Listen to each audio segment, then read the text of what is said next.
I work at Arts Council England in my director role, covering the DFE activity. And I was going to say it later in my speech, but I'll say it now. We were delighted last week to hear the news of confirmation of, is it 300 million pounds over 3 years for music education hubs and cultural education. So it's very easy for us to moan and get in a bit of a grind about national education policy. But actually, that was fantastic news for us. We haven't had 3 years confirmation of funding for a long, long while, and it gives us an opportunity to use that strategically, to align it to the partnerships, to align it to sort of local and national activities. So I think that is really good. The rest of my time, for a few months, I'm working at the London College of Fashion, part of University of the Arts, which is the biggest arts university in Europe. And I'm helping them scope the move to Stratford, to the Olympic Park. They'll be having a brand new building with Sadler's Wells, V&A and University College London. And it's my remit is to look about how that can have a transformative effect on young people. So although I'm very obviously keen and I think policy is really important, actually action and getting it done is the most important thing. And I'm not so interested in policy for policy's sake. It's to have a sort of direction of travel that will really impact on our young people across England. So I'm going to start off a really interesting beginning to the day. I loved looking at the sculptures outside. I thought the setting is fantastic, and a really inspirational speech just now. I'm not quite sure about the German. I didn't do German, so I'm not going to repeat those words. But it's, you know, food for thought and really interesting introduction to the day. And I was really pleased to hear that focus on schools, because I'm a bit obsessed with the importance of schools in a local and a national context. They're the places where most disadvantaged and deprived young people go, and it's very often there that they get their only opportunity to experience art and culture, so they really are important, and I'll return to that later. So I'm always really happy and interested to attend things like this, so I'm always really impressed with how partners are coming together in really difficult times. I mean, gone are the days, I don't know, 10 years ago when there was loads of money and millions to do this and new initiatives. I mean, we're not in that world anymore. And things can only be achieved for young people through collective working, partnership and collaboration, pooling and resourcing and being inventive, really, and creative ourselves. Like everyone here today, I mean, the trouble is I normally talk to the converted, and I sometimes wish I could be parachuted into somewhere else where people don't get the value of arts and culture. And I think obviously we all really understand the power of that, but it's how we can try and get that reach across to more people. I mean, so like most of you here, I was really lucky. I was exposed to a high range of arts and cultural experiences from a young age.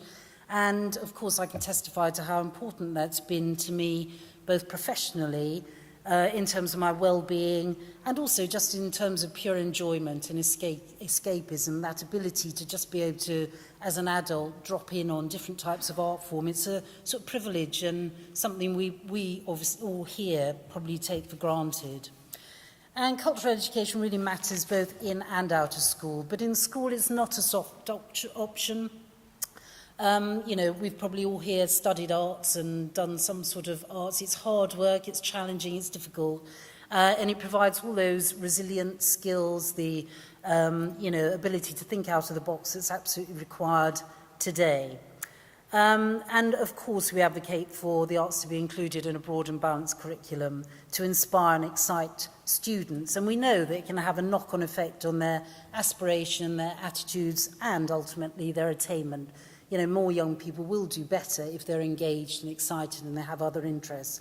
And I was struck today, I absolutely agree with our first speakers about that breadth of cultural education. It should include sports and dance and food and gardening, all sorts of things that engage and interest young people.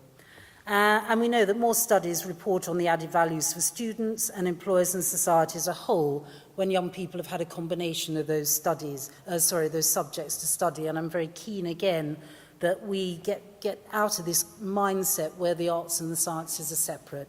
They should be combined. I mean, our best inventors, our best artists never had this problem with arts and sciences and technology, and we need to sort of move past that and ensure that young people get those opportunities.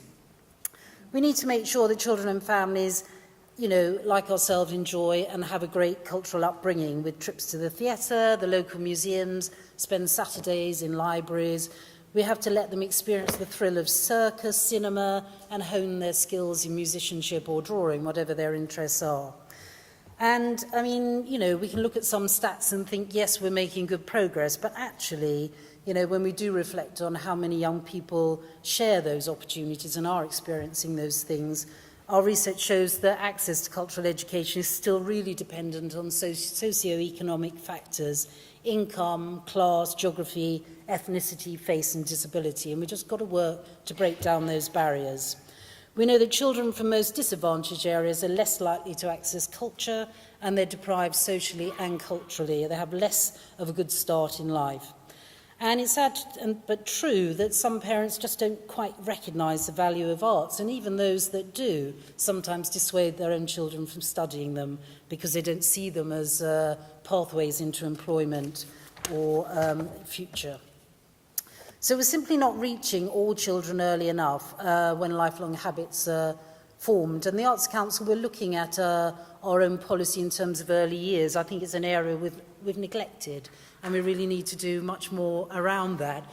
We need to get, you know, art and cultural opportunities from naught upwards. So I think we'll be looking to reach out to more of you and our bridge organisations in the next months to actually work out practically what we can do around that.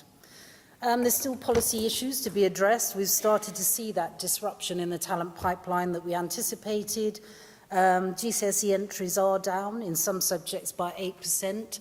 Music, you know, still on the downward trajectory. And more schools dropping arts and culture at secondary stage, often because of the pressures of a tighter, more focused curriculum. And of course, we absolutely believe that young people need to be numerate, they need to be highly literate, but they also need to be creative and have those opportunities as well. And it's all a bit difficult because the Creative Industries Federation, along with many other reports, have highlighted that the creative industries are the fastest growing economy. They provide £87 billion a year and they employ 1 out of 11 employees. And we are hopeful today in an industrial strategy, if anything's referenced, that the creative industries will be there. If not, we need to really campaign for that. So there seems to be a bit of a disjunct between education policy and what's required for our economy, and we do need to get on our soapbox and bang that drum, I think. Despite policy, despite difficulties last year, we launched the Cultural Education Challenge. We thought, you know, we can't just sit about waiting for a perfect policy to be devised. We've got to try and catalyse and empower the sector to really get a challenge up and make this better for young people. So it was a call to actions between the creative and cultural and education sector, including government, local authorities, schools, arts organisations. And the idea is to work together to make sure that arts and cultural provision is strong and outside of school and reaching the widest number of young people. We need to make sure that there are clear pathways of opportunity and progression wherever they are. And again, I think today you're going to have a look at some of the digital side of things. You know, perhaps we're not utilising digital technology in terms of that reach and access. Importantly, it's about behavioural change and shift in the way we all work. We've got to be more generous in the way we share our knowledge, and I think I was quite delighted that you didn't come here to see me today. It's about how you network with each other and what you learn and how you can take forward different ideas together. Because that's how we'll form long-term legacy and change. So, again, I was struck as well in our speech earlier about the power of place. You can have national policy, but, you know, things have got to have a local flavour. They've got to be built on local heritage, cultural opportunities. The work I'm doing in East London, very much linking into the legacy and the history of East London, and everywhere that you go has got like very personal, rich cultural heritage that young people need to tap into. So we need to get partners to work together. They need to target their provision to meet those local needs and circumstances. It's about that shift to a more demand-led offer rather than thinking, oh, that's what a school and children want. And it's through those local leadership and cooperation that we can identify and address local need.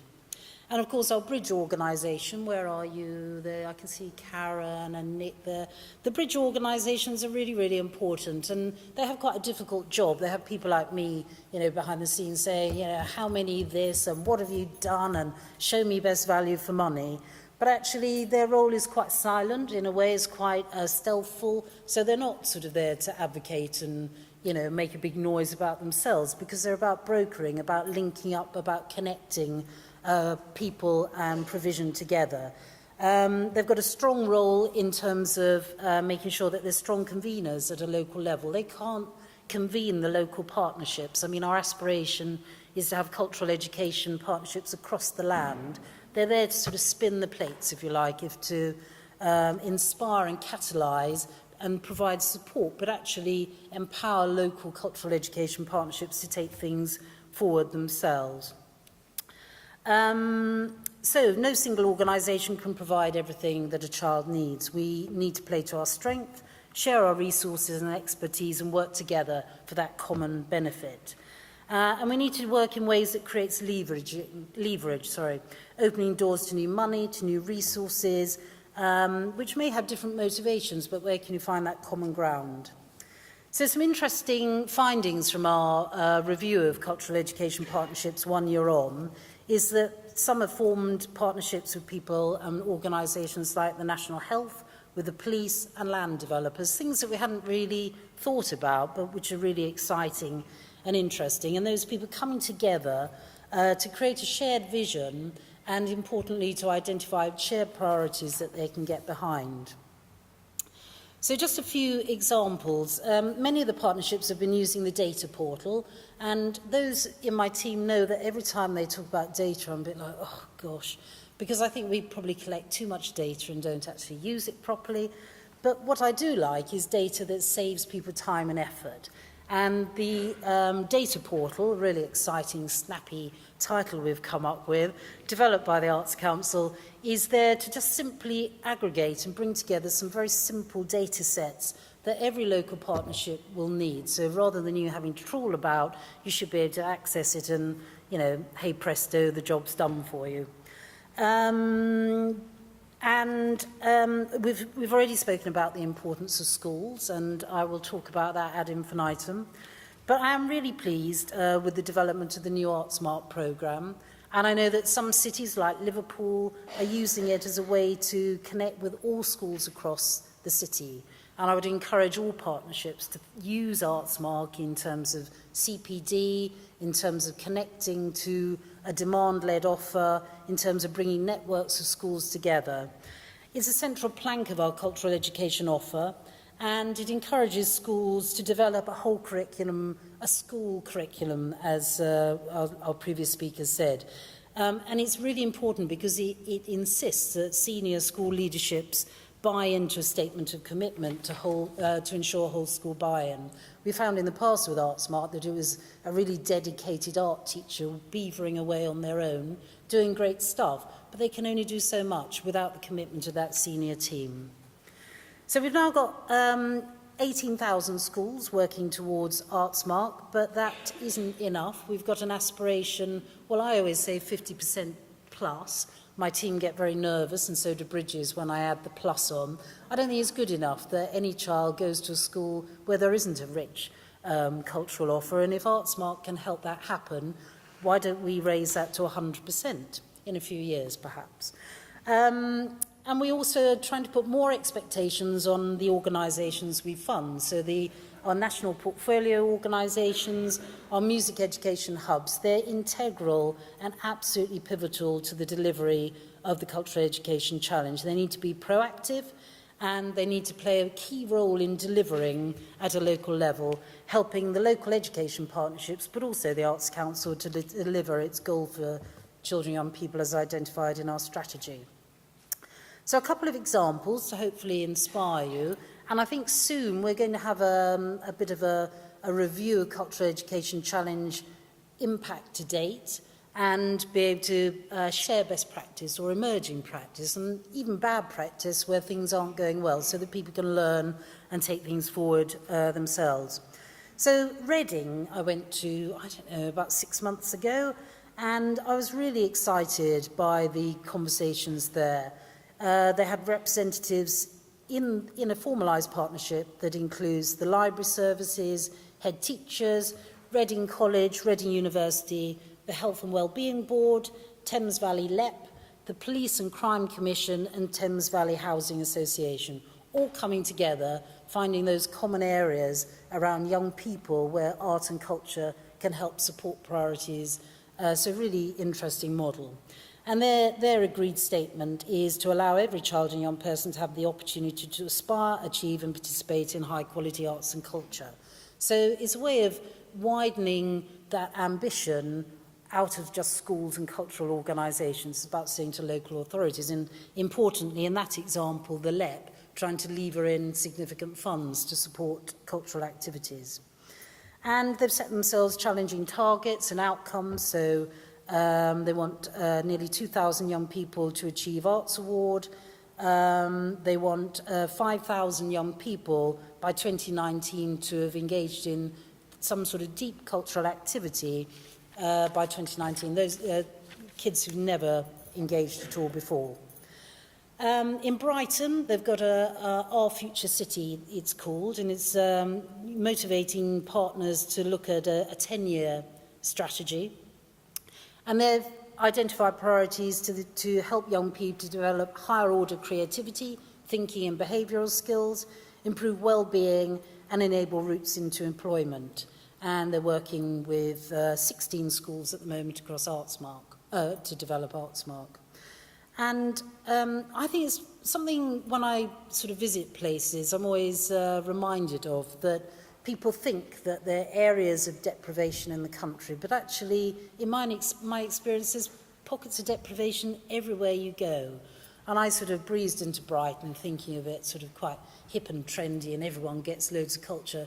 There are pockets of deep deprivation within the outskirts of Brighton. So it's just a reminder that, you know, it's not just particular communities, it's a common issue. So as I said, I'm really pleased to hear the focus on schools today. I've got a quote here that says, head teachers are beleaguered by Ofsted and attainment priorities, not knowing where to look for clear information and have lack of time and funding to do this. This is coming out of one of the cultural education partnerships. All of us here today, if you're not a school, you need to help schools. It's very easy to vilify them and go, oh, they don't care about arts and culture.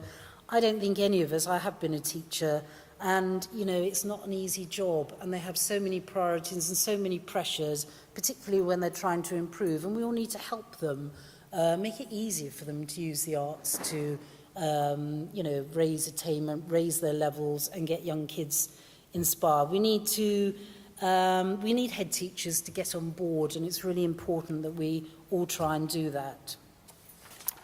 So I'm going to finish now. I think it's a really exciting concept, but what I like about it, it's not just a concept, it's grounded in some practical activity. And I so agree that getting off the soapbox and doing stuff, even if there's a risk attached and even if it goes wrong, that's what we all should do. Revolution today. Don't quote me on that bit. So there's huge potential from a community like this. You know, we're sort of early in the day, but I just think, looking at the programme, I get a real sense of ambition and, you know, real opportunity. That idea of the village being local, but also global, national, creating global citizens. And I think at the end of the day, it's about preparing our young people for the unknown. Our world is increasingly, you know, fluid and unpredictable, and we need to provide young people with the resilience to cope with that, with escapism through the arts and also ultimately employment.